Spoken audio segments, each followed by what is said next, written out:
Hello everyone, welcome back to Fanblade.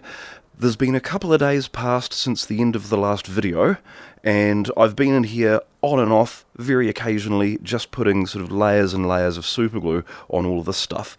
The weather has been a little bit cool, it's been taking a little bit long for it to dry. You know, I've made good progress, but there's still a fair amount to go, which is fine because there's actually still work to do on all of these things. I've got some on the back of the neck. I don't want to go any further with that until I've got some side dot markers in and then I've got it fretted. That's the mission for this evening. Just a quick note on side dot markers.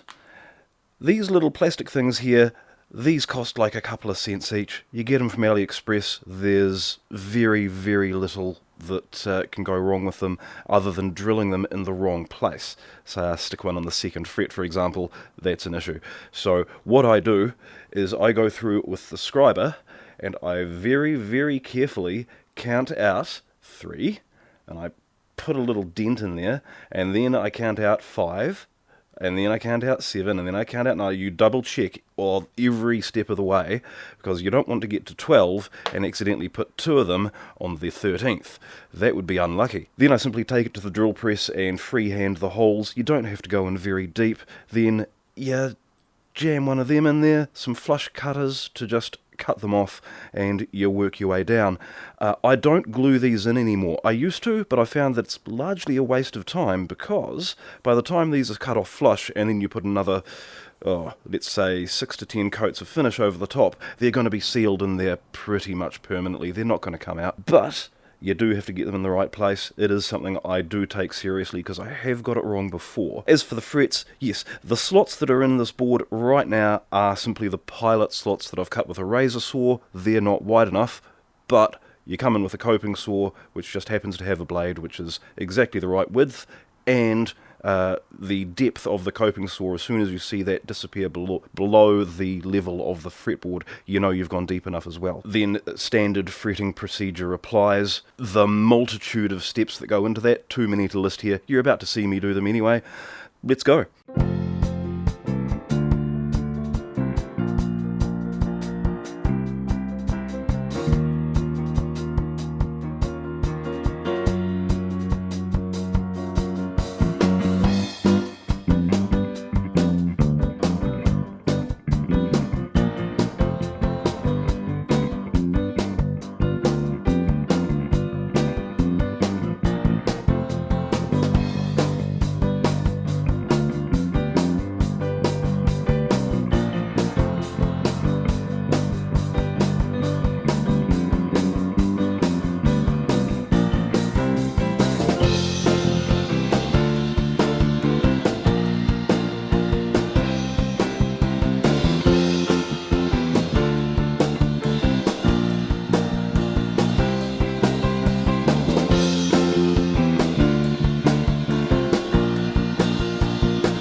is a fully fretted neck. It's shiny. That makes me happy. There is still some finish to add to the back of the neck. I can feel some grain there. Also feel just a little bit of the slots where I've put the wood filler in there. Yeah, I can still just feel a little bit of that happening, but again, more coats of finish and that'll all just get smoothed over. Yeah, really happy with that. Now, I've got to put it on the body. You can probably hear I've developed a bit of a cold. I'm not going to explain in detail the process for putting it on the body. It's pretty simple. You cut a neck pocket, you put the neck on, you work out where the bridge is, you put that in, you work out where the pickup's going to line up properly, you put the pickup in. Yeah, we're just doing basic woodwork at this point. Very precise woodwork, but it's just basic woodwork.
All holes drilled, all cavities cut. We are ready for the final finishing. We're going to give this a sand. That, I believe, is already sanded. That's ready for a couple more coats. So sand it, couple of coats, let it cure properly, sand it, couple more coats, and so on, and then get it to the point where it is ready for its final polish and assembly. The process that I've been using is to coat the top and the sides, and then flip it over after it's properly cured, coat the back and the sides again. So the sides have a double dose. I had some trouble cutting the output jack hole because it's not only an output jack hole. The pots that I'm going to use, ordinarily on an archtop you would install them through the F-hole. They're not big enough. So I've had to make that a little bit oversized so I can get all of them in there. And that'll be the access port for wiring everything up as well. Yeah, I'm hoping I can keep that as simple as possible, because the wires for the pickup only just reach. So whatever wiring I do on this thing, I'm going to have to do, just very carefully. Just have to add extensions to them is the only answer there. Yeah, so we are ready for sanding and superglue. Yeah?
Right, that's had several bottles of superglue on it since last I spoke to you. I get questions about this all the time. The most common question is, what are those little yellow squares? Well, they are simply polyester cleaning cloths, which come on a roll like this from the hardware store. I just rip off a couple, because they're quite long. That's the size of one of them. And don't worry, that's empty. And then I literally just cut them into squares. And there I'm ready for a whole lot more gluing, or finishing I should say, because the glue I'm using is this stuff. It is from the dollar store. In fact, in New Zealand this is $2 for a bottle, and I would not start a project like this without having at least sort of 15 or 20 of these on hand. They all come with a little push pin. I have a collection of these now over in the pin board. And there I am, ready to add a few more layers. I will usually finish this bottle in one round, go round and around and around until that bottle's finished. Then I'll walk away for 20 minutes and let all that properly dry. Every 2 bottles is when I do the sanding. Sometimes I will do the sanding with 400 grit. Most of the time, if it's smooth enough, I'll do 600, because I don't actually want to remove all that much. We're trying to build a finish here. 400 grit can take off a lot. It's good if you're getting lumps and bumps, but most of the time, 600. And that's that. This does not have to be expensive, it does not have to be time-consuming, but you do have to have ventilation. And I have the fan on, the door open, and mask on, glove on. I do not use a second glove with this hand, simply because I want to save gloves. The pad, once it's full of glue, the glue will start to set in the pad, it will stick to the glove. If that happens, your glove is dead. Your glove will get holes in it, you'll get superglue all over your hand, you won't be able to let go of the thing, there'll be an exothermic reaction and you'll get burnt. This is not safe. Let me be very clear about this. This takes a little bit of practice and a bit of patience. I know I make it look easy. That's because I've done the hard yards to work out how to do this safely and how to get a good result. Your results will vary. Keep practicing though, and stay safe.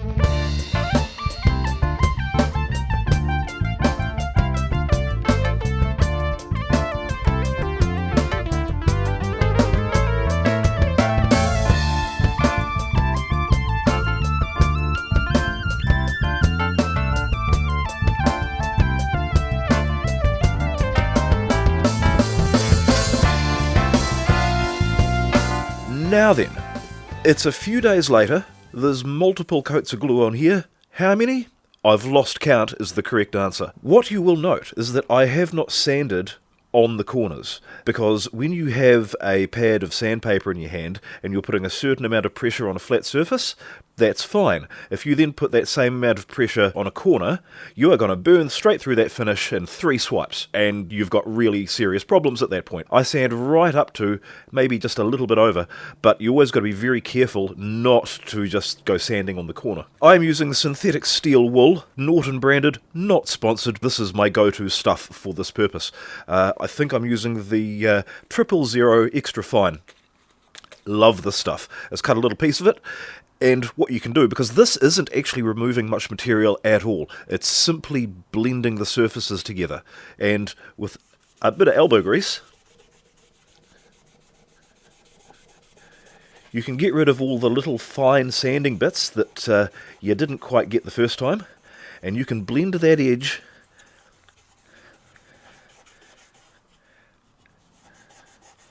and that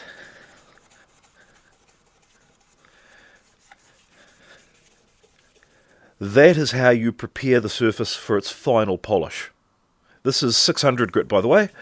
Some of the time I've gone 600, 800, 1000, even up to 1500 before using this stuff, but this thing will get its finish even from 600. The actual polishing compound will take care of the rest, so you can save yourself a bit of time and quite a lot of sandpaper just by using this stuff.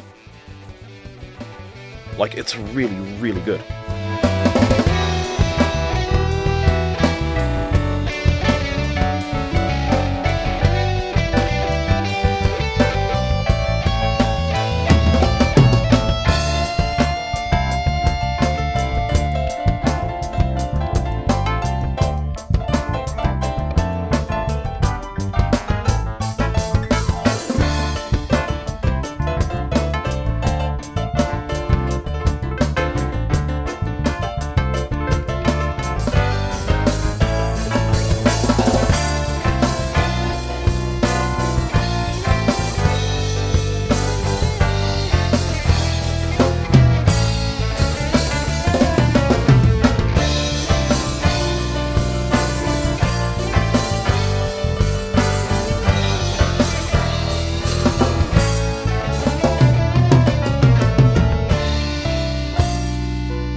Everything is finished, everything is ready to be assembled. I've got a block of foam to go under the pickup, I have got a length of copper, and I have put a little hole through there, in through to the bridge post mounting hole, and hopefully if I jam a bit of that in there, then the bridge posts will connect nicely. I may need to just re-drill these holes because there's a bit of finish in there, and they were drilled very precisely. Oh, now I've just discovered that won't quite go in. I may find that with the tuners as well, is that I may need to just ream those holes out a bit. But we're ready to go. I've got everything I need. Let's assemble a base.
Right, I have extremely haphazardly and delicately wired all that together in series.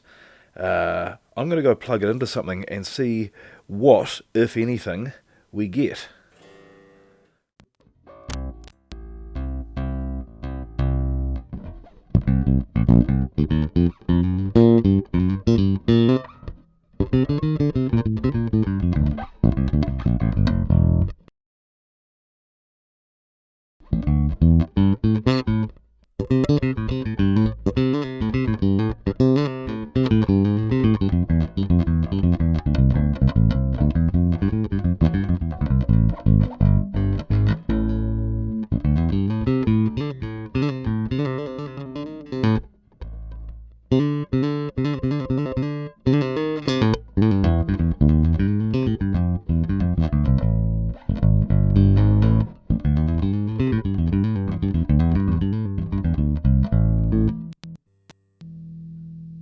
Well, that's what I call a huge success.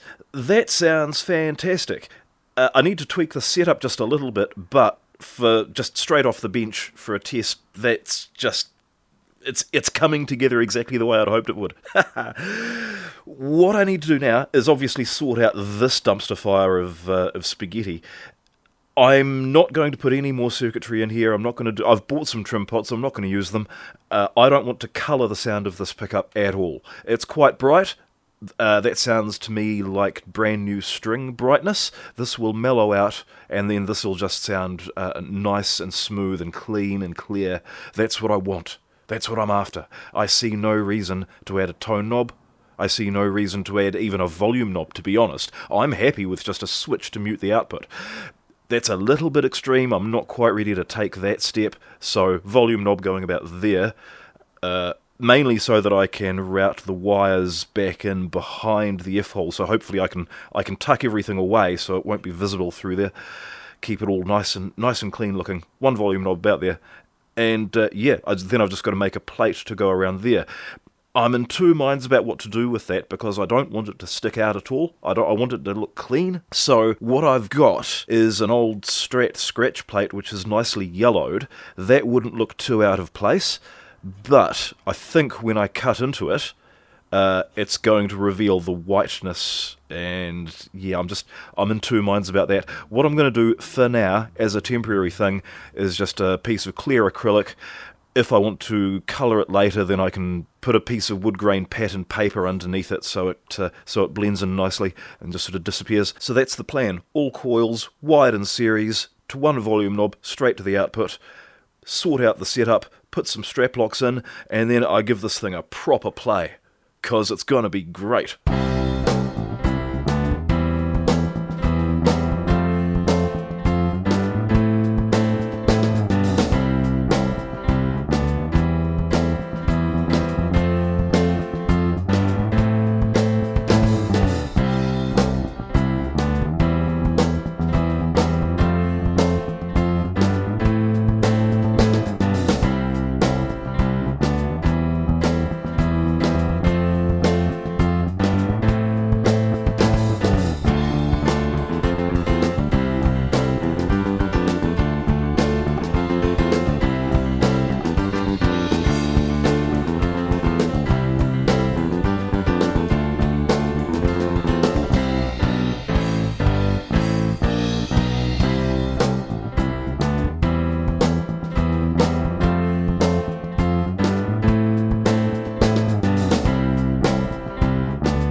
there it is, finally finished. A bass guitar to be reckoned with, I reckon. It is weighing in at 3.8 kg, which is beautiful. It's nice and light. The scale length, because I reduced the scale length, so it doesn't have that quite, like I'd be reaching out all the way out to here. I don't have to do that. I can the hand's a little bit more comfortable a little bit further in. And yeah, it's just, it's really, really nice. Couple of little things that I would change.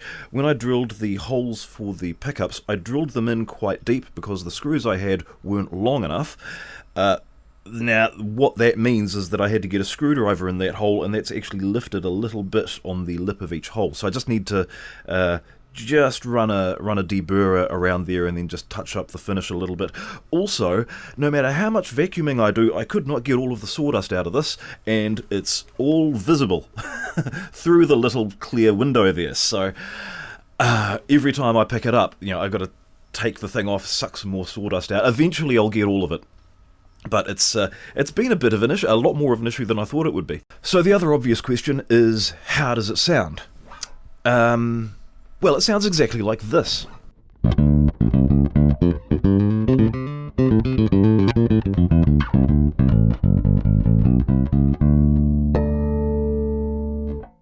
Can't really argue with that. It plays lovely, it's dripping with overtones.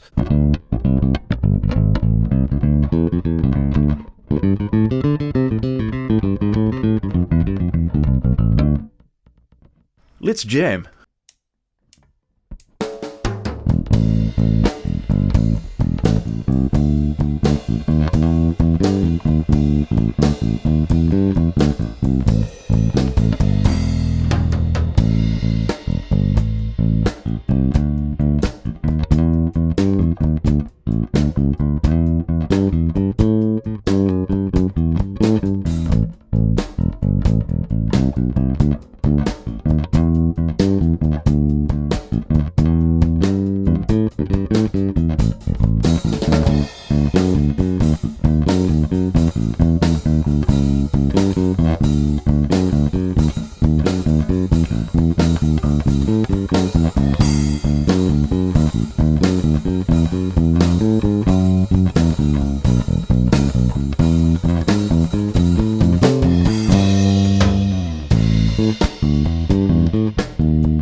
So there it is. There's not a whole lot more to say, so thank you very much for watching, thank you very much for subscribing, and I'll be back with some more bass-related mischief in the near future. Cheers.